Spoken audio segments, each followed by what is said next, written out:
Normally you can see a long ways down the Red Deer River here at Dry Island Buffalo Jump, but too much smoke again. Had I been out here a little earlier, well, it might have been better. But thanks to a flat tire, I didn't get out here till early afternoon. It was hot and smoky. The kingbirds were sitting in the shade. Ducks and shorebirds at Swalwell Dam were walking on mud that should have been underwater. It seems a little early, but these guys are already harvesting peas just east of Three Hills. I guess that dry weather has done somebody some good. The crops, in fact, looked a little bit better than they do further south. This pretty blonde barley was waving in the wind. But that same wind that was tousling the barley was blowing all the smoke into the Red Deer River Valley.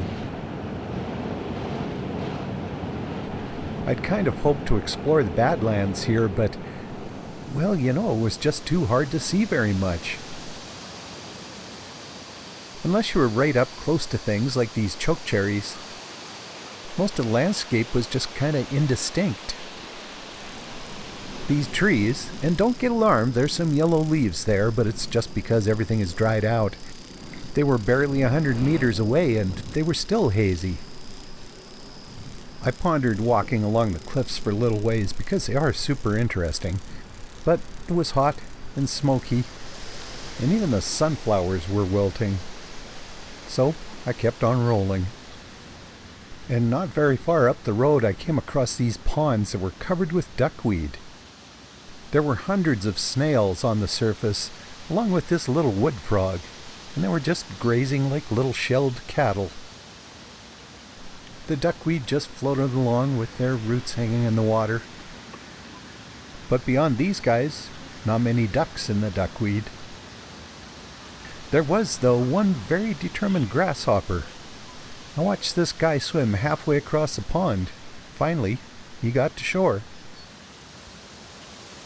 The wind shifted around and, yes, even more smoke blew in.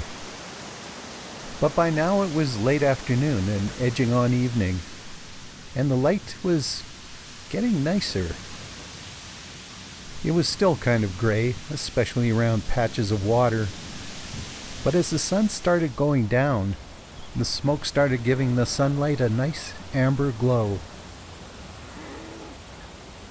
I headed west again now, and the sun was turning into molten copper. The wind dropped, the greens really started to glow.